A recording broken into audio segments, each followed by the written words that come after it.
कौवा और कौवी की यह तीन बातें गौर से समझ लो, कभी गरीबी नहीं आएगी। एक गांव में एक बहुत ही गरीब ब्राह्मण रहता था। उसके घर में एक विशाल पीपल का वृक्ष था। उस वृक्ष पर एक कौवे का जोड़ा रहता था। वे दोनों पति पत्नी बहुत ही बुद्धिमान थे और वह ब्राह्मण भी बड़ा ही सीधा साधा और सच्चा इंसान था। वह बेचारा गरीबी का जीवन जी रहा था। ठीक से परिवार का पालन पोषण भी नहीं कर पाता था, लेकिन वह ब्राह्मण उन दोनों कौवा और कौवी को बहुत ख्याल रखता था। उनको खाने को भोजन देता और पीने के लिए पानी देता था। उस ब्राह्मण के दिल में पक्षियों के लिए बहुत दया थी। वह कौवा और कौवी भी उस ब्राह्मण के घर पर बहुत खुश थे। कौवे को अपने लिए भोजन लेने कहीं जाना भी नहीं पड़ता था। ब्राह्मण भोजन उनके घोंसले में ही दे दिया करता था। फिर एक दिन कौवी कौवे से कहती है, पिया जी, यह ब्राह्मण मन का कितना अच्छा है, हमारी कितनी सेवा करता है, परंतु यह आवश्यकता से ज़्यादा सीधा साधा है। यह अपने भोलेपन के कारण अपना आत्मविश्वास खो चुका है। यह अपने परिवार का पालन पोषण भी ठीक प्रकार से नहीं कर पाता है। कौवा कहता है, हाँ प्रिय, इसके जीवन में बहुत कष्ट है।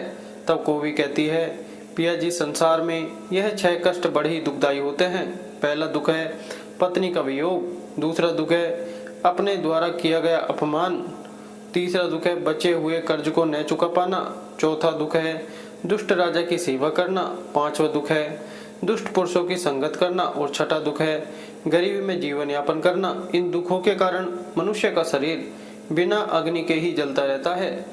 ब्राह्मण को अत्यंत चिंतित और लाचार देखकर एक दिन कौवा और कौवी ने आपस में विचार किया कि हमें ब्राह्मण की कुछ मदद करनी चाहिए।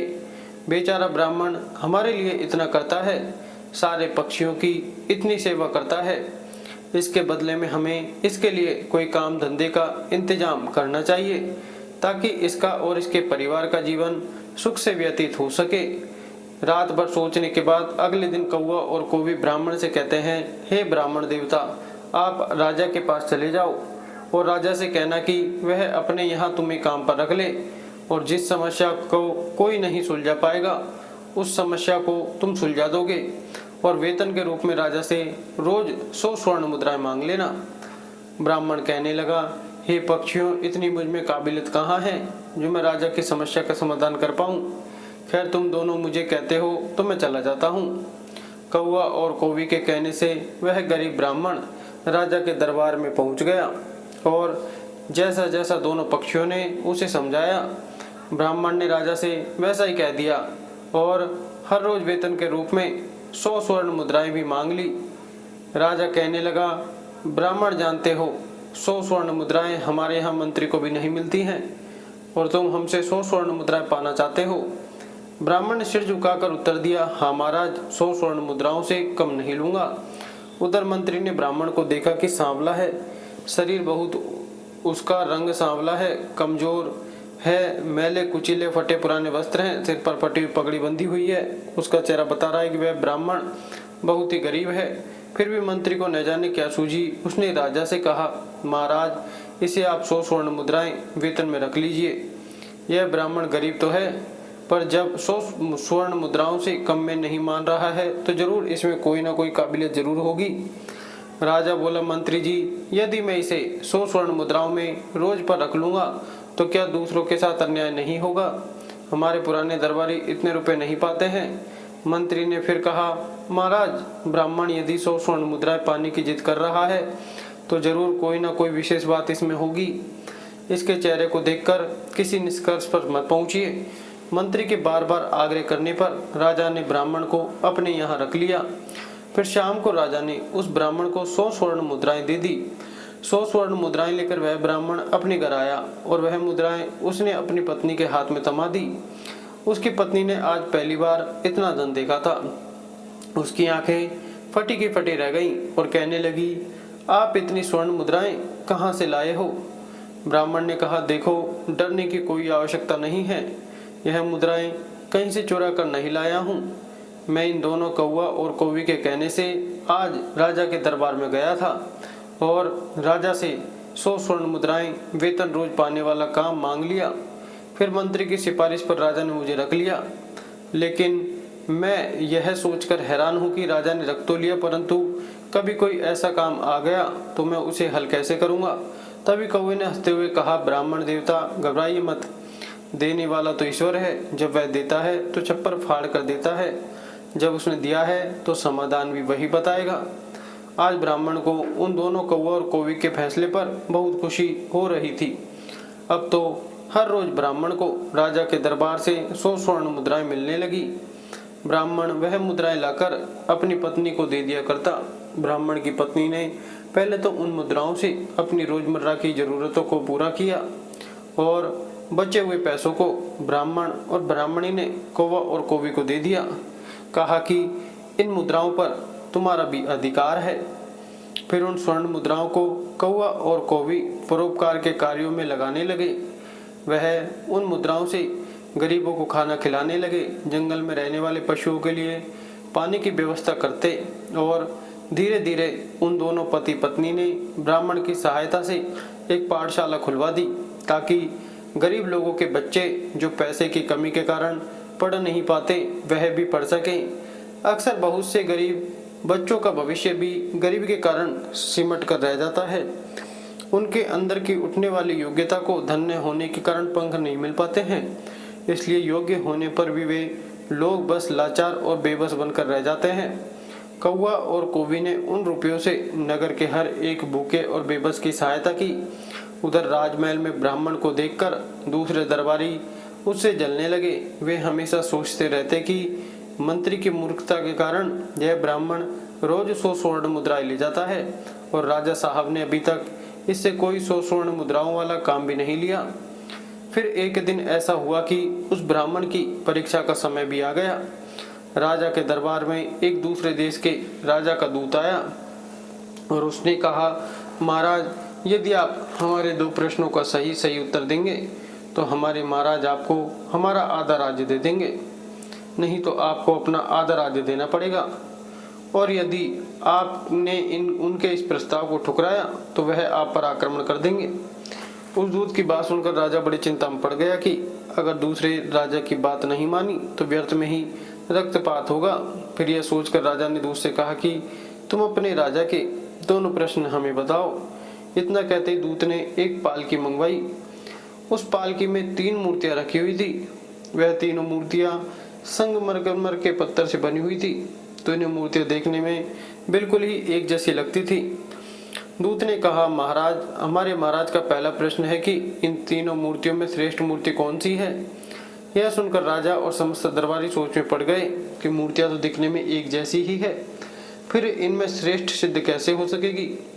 राजा सहित राजा के सभी दरबारी उन मूर्तियों में अंतर सिद्ध नहीं कर सके। तभी अचानक मंत्री को याद आया कि हमने 100 स्वर्ण मुद्राएं वेतन वाले एक ब्राह्मण को किस लिए रखा है। उसने तुरंत उस ब्राह्मण को बुलवाया और उसे तीनों मूर्तियों में अंतर ढूंढकर श्रेष्ठ सिद्ध करने के लिए कहा। बेचारा बाला ब्राह्मण मूर्तियों को देखकर आश्चर्य में पड़ गया कि इन तीनों मूर्तियों में अंतर को कैसे पता किया जाए। यदि नहीं बता पाया तो राजा नौकरी से निकाल देगा। अब तो दरबार में जलने वाले लोग भी सोचने लगे कि आज इस ब्राह्मण का खेल खत्म हो जाएगा। काफी देर मूर्तियों को गौर से देखने के बाद भी ब्राह्मण को कुछ समझ में नहीं आया। तो ब्राह्मण ने कहा, महाराज, इन मूर्तियों को एकांत कक्ष में रखवा दीजिए, तब तक मैं घर होकर आता हूँ। लौटकर मैं इन तीनों मूर्तियों में अंतर को आपको जरूर बता दूंगा। इतना कहकर ब्राह्मण अपने घर को चला गया। उधर राजा ने उन मूर्तियों को एकांत कक्ष में रखवा दिया। ब्राह्मण सीधा अपने घर गया और पूरी बात कौवा और कौवी को बताई। यह बात सुनकर कौवे ने कहा, ब्राह्मण देवता, जब तीनों मूर्तियां दिखने में एक जैसी है तो अंतर जरूर उनके अंदर होगा। तुम एक काम करना, एक पतला सा तार उन मूर्तियों के कान में डालना। वह तार कहाँ निकलता है यह बात आकर मुझे बताना, मैं आपको उनका अंतर समझा दूंगा। अब तो ब्राह्मण तुरंत राजमहल में गया, वो मूर्तियों के पास गया और एक पतला सा तार उनके कान में डालकर देखने लगा। पहली मूर्ति के कान में तार डाला तो वह तार दूसरे कान से बाहर निकल गया। फिर दूसरी मूर्ति के कान में तार डाला तो वह मुंह से बाहर निकल गया। फिर तीसरी मूर्ति के कान में तार डाला तो वह तार बाहर ही नहीं निकला। ब्राह्मण ने पूरी बात आकर कौवे को बताई। और कौवे ने उसे समझाया कि मूर्ति के कान के छेद आर पार हैं। इसका अर्थ है कि वह एक कान से सुनती है और दूसरे कान से निकाल देती है, और दूसरी मूर्ति कान से सुनकर मुंह से निकाल देती है, और तीसरी मूर्ति कान से सुनकर उस बात को पेट में दबाकर रखती है। यह तीसरी मूर्ति उन तीनों में से श्रेष्ठ है। जो मनुष्य सबकी सुनकर उसे अपना अंदर रखता है, उसे किसी से कहता नहीं और समय आने पर इसको प्रयोग में लाता है, वही मनुष्य बुद्धिमान माना जाता है। कौवे ने जैसा बताया ब्राह्मण ने वैसा ही जाकर राजा को बता दिया। फिर दूसरे देश का राजा इस उत्तर से बहुत संतुष्ट हुआ।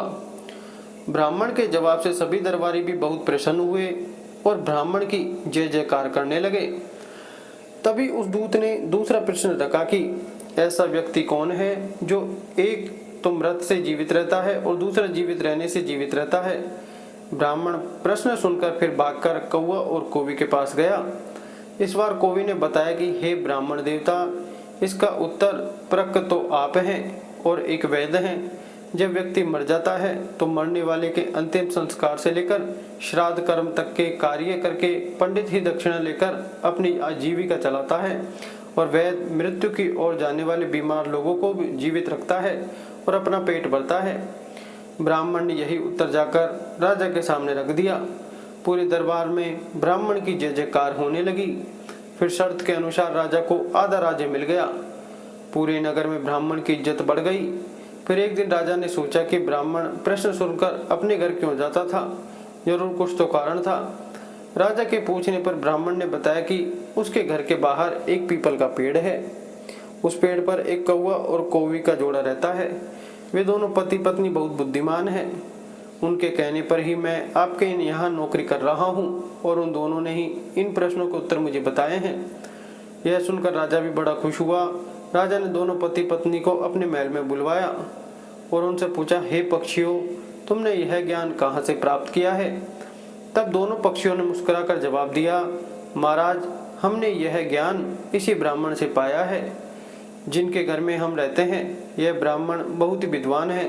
इन्होंने शास्त्रों का बहुत अध्ययन किया है। जब यह ब्राह्मण शास्त्रों का अध्ययन करता था तो हम पेड़ पर बैठे बैठे सुनते थे। यह इन्हीं की कृपा का फल है। महाराज, यह ब्राह्मण बहुत ही सीधा साधा है। इनमें आत्मविश्वास की कमी थी। यह जीवन भर अपने सीधेपन से गरीबी का दुख भोगता रहा। इस बार इन्होंने हमारी सलाह मानी और यह सफल हो गए। राजा कहने लगा, हे पक्षियों, मुझे तुम पर बहुत गर्व है। तुमने एक लाचार ब्राह्मण का मान बढ़ाया है, साथ ही साथ इस राष्ट्र का नाम रोशन किया है। मांगो, तुम क्या मांगना चाहते हो? तब कौवा कहता है, महाराज, मैं चाहता हूँ कि हमारे नगर में सभी जीव जंतुओं का जीवन सुखमय हो और कोई भी पक्षी या कोई भी जानवर भूख या प्यास के कारण न मरे। कौवी कहती है, महाराज, मैं चाहती हूँ कि हमारे राज्य में बेटों की तरह ही बेटियां भी शिक्षा प्राप्त करें। कहते हैं, जहाँ नारी अज्ञानता के अंधकार में भटकती है वहाँ पर कभी सुख शांति नहीं आ सकती। नारी अपनी संतान की गुरु होती है। यदि वह शिक्षित होगी तो उसकी संतान भी शिक्षित होगी। कौवा और कौवी के कहने पर राजा ने अपने राज्य में नारी शिक्षा और जीव जंतुओं की सेवा को बढ़ावा दिया।